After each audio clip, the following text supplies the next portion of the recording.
Hello everyone, मैं doctor प्रगति गुप्ता और आज इस वीडियो में हम बात करने वाले हैं पोस्ट स्ट्रोक कंडीशन में जब आपको कभी लकवा हुआ है उसके बाद जो रिकवरी का फेज़ है उस फेज़ में न्यूरोप्लास्टिसिटी को एनहांस करने के लिए दोबारा से ब्रेन में कनेक्शंस को वापस लाने के लिए हम कौन से ऐसे 4 स्टेप्स को फॉलो कर सकते हैं जिनसे हमारी रिकवरी स्पीड अप हो जाती है, चाहे आपका लकवा पुराना भी क्यों ना हो गया हो।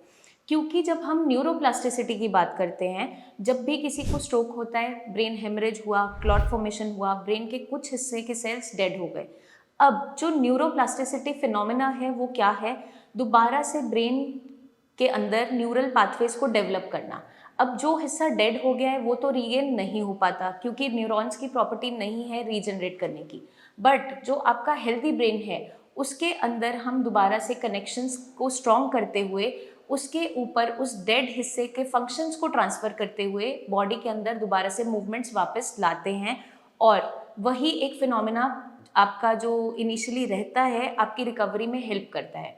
तो न्यूरोप्लास्टिसिटी कुछ समय जब इनिशियली किसी को स्ट्रोक होता है तो इनिशियली 3-4 मंथ्स खुद से ही बॉडी में चल रही होती है क्योंकि हम कुछ ना कुछ रिहैब के लिए रिहैबिलिटेशन प्रोसेस फॉलो कर रहे होते हैं। जैसे आप एक्सरसाइजेस कर रहे होते हो, कोई ना कोई थेरेपी ले रहे होते हो, कोई मेडिसिन खा रहे होते हैं, या कभी कभार पेशेंट से हम रेपिटेशन ही करवा रहे हैं, चाहे उसकी हैंड मूवमेंट है, कुछ स्पीच के लिए चीज़ों को बुलवाना या लेग की एक्सरसाइजेस करवाना। ये सारे के सारे जो चेंजेस हम कर रहे हैं या डेली रूटीन में एक्टिविटीज़ को फॉलो कर रहे हैं, ये आपकी न्यूरोप्लास्टिसिटी को एनहांस करता है, मदद करता है दोबारा से ब्रेन के अंदर डिफरेंट कनेक्शंस को डेवलप होने में।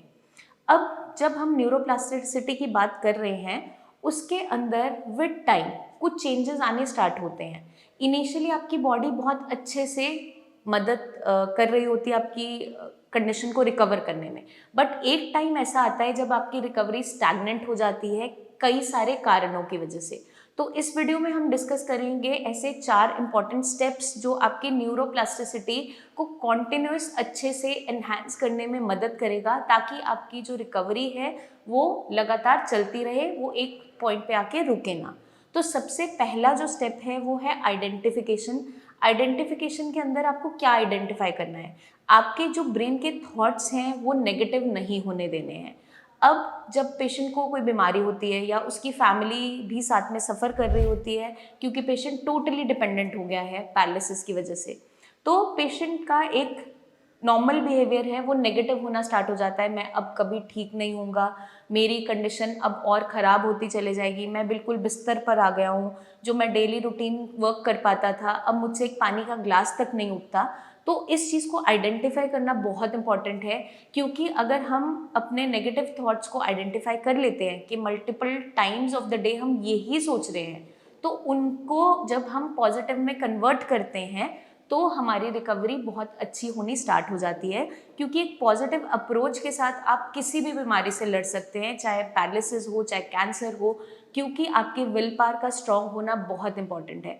जहां आपने सोच लिया कि मैं अब ठीक हो जाऊंगा, हो जाऊंगी, और उसके लिए आप एफर्ट लगाने स्टार्ट करते हो, आपकी रिकवरी डेफिनेटली अच्छी होनी स्टार्ट हो जाती है।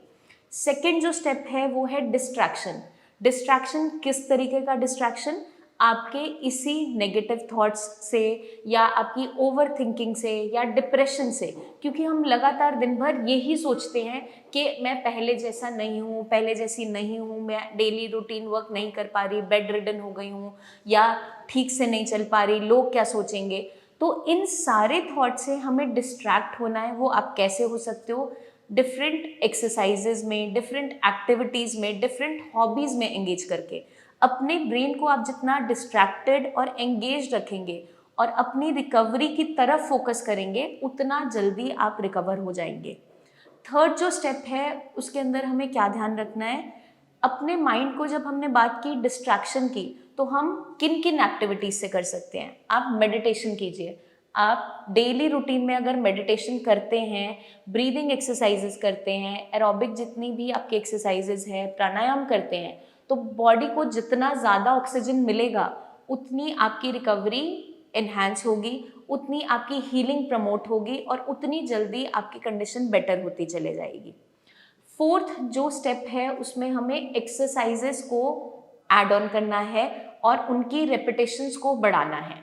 अब जितनी भी आप एक्सरसाइज कर रहे हैं, चाहे मान लीजिए डे 1 पे आप थोड़ा थोड़ा चलते थे, सपोर्ट के साथ वॉशरूम तक जा रहे हैं, और उसके बाद धीरे धीरे जब आपने एक्टिविटीज़ बढ़ाई तो वही आप जो वॉक कर रहे हैं वो राउंड्स अब 1 से आपने 4 कर दिए हैं, स्पीड बेटर होती चली जा रही है।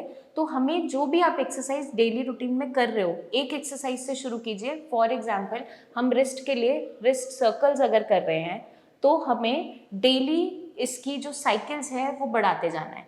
पहले दिन जैसे आपने 4 राउंड्स किया, उसके बाद 8 कर दिया, फिर 12 कर दिया, तो 4 साइकिल्स आप बढ़ाते चले जाइए। उससे बेनिफिट क्या होगा, आपके मसल्स की स्ट्रेंथ रीगेन होनी स्टार्ट होगी। आपकी जैसे ही मसल्स की स्ट्रेंथनिंग होगी, आपकी रिकवरी डेफिनेटली अच्छी होने स्टार्ट हो जाएगी, क्योंकि आपका ब्रेन जब रेपिटेशन के साथ काम करता है, जैसे हम छोटे बच्चों को सिखाते हैं, तो उन्हें अगर ABC भी आप सिखा रहे हो तो डेली आप बार बार उन्हें लिखवाते हैं, या कोई राइम आप सिखा रहे हैं वो बार बार आप उनसे बुलवाते हैं।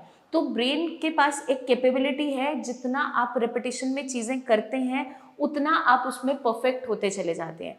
तो कोई भी एक्टिविटी, चाहे आप रिस्ट सर्कल्स की बात कर रहे हो या अपनी एल्बो की कोई भी एक्सरसाइजेस कर रहे हैं, शोल्डर लिफ्ट करने की एक्सरसाइज कर रहे हैं, तो डेली रूटीन में इनकी साइकिल्स को बढ़ाते चले जाइए ताकि आपका ब्रेन अच्छे से ट्रेन होना स्टार्ट हो। साथ के साथ आप कुछ ऑक्यूपेशनल थेरेपीज ऐड ऑन कीजिए, जैसे कि आप कुछ ऐसी एक्टिविटीज़ कीजिए जो आप पहले से करते हैं। जैसे पेशेंट को हम नॉर्मल डेली रूटीन वर्क के साथ स्टार्ट करवाते हैं कि आप अपने बालों को कॉम्ब कीजिए, हाथ को ऊपर लेके जाइए, इस तरीके से मूवमेंट कीजिए, या फिंगर टिप्स पे ऑयल लेके उन्हें बोलते हैं इस तरीके से आप मसाज कीजिए, उल्टी डायरेक्शन में घुमाइए। तो ये चीज़ें सारी ब्रेन को अच्छे तरीके से याद हैं, और जब इस फॉर्म में हम एक्सरसाइजेस करवाते हैं जो डेली रूटीन में यूज़ होती हैं, तो पेशेंट के अंदर रिकवरी दोबारा अच्छे से आनी स्टार्ट होती है, क्योंकि वहाँ पर ब्रेन अपने कनेक्शंस को रीवायर करना स्टार्ट करता है। जो कनेक्शन टूट गए हैं, एक हिस्सा डेड हो गया है, उसके जो सारी एक्टिविटीज़ परफॉर्म करनी है अब ब्रेन का हेल्दी पार्ट करेगा, तो उस हेल्दी पार्ट को दोबारा से ट्रेन होने की ज़रूरत है, क्योंकि वो पार्ट अभी आपकी इस फंक्शनिंग को कंट्रोल नहीं करता था। तो जब भी हम रेपिटेशन से चीज़ें करेंगे, आपका ब्रेन दोबारा से चीज़ों को सीखने के लिए तैयार होगा और कनेक्शंस बनाएगा। कभी कभार क्या देखने को मिलता है कि जब रीवायरिंग हो रही होती है, दोबारा कनेक्शंस बन रहे होते हैं, तो वो उतने स्ट्रॉन्ग नहीं बनते इनिशियली, और उसके अंदर आपको क्या लगेगा कि मेरी जो रिकवरी है वो पीछे जा रही है। फॉर एग्जाम्पल, जब आप बहुत ज़्यादा स्ट्रेस एनवायरनमेंट में हैं, ज़्यादा थक गए, नींद अच्छे से नहीं आई, और आप एक्सरसाइजेस कर रहे थे, आपकी वॉक चलने का तरीका बेटर हो गया था, लेकिन एक दिन क्या हुआ, आप बहुत ज़्यादा थक गए, एक्सरसाइजेस ज़्यादा कर ली, या एक्सर्शन ज़्यादा हो गया, या फिर नींद अच्छे से नहीं आई। उस कंडीशन में आप शाम तक क्या देखेंगे कि आपके चलने का तरीका जो ठीक हो गया था वो दोबारा से वापस ख़राब हो रहा है। तो उसको लेकर आपको डीमोटिवेट नहीं होना है, वो एक नॉर्मल फिनोमिना है। एक्सर्शन की वजह से वो चेंजेस आए हैं, क्योंकि ब्रेन जो कनेक्शंस बना रहा है अभी उतने स्ट्रांग नहीं बने जितने पहले थे, बट उनको हम दोबारा से स्ट्रांग बना सकते हैं, दोबारा से चीज़ों को ठीक कर सकते हैं। कैसे? प्रैक्टिस से, आपकी रेपिटेशन से, प्रैक्टिस से, रेस्ट से, अच्छी डाइट से, और एक पॉजिटिव माइंडसेट से। तो अगर हम ये सारी स्टेप्स को फॉलो करते हैं तो हमारी रिकवरी बहुत अच्छी होनी स्टार्ट हो जाती है।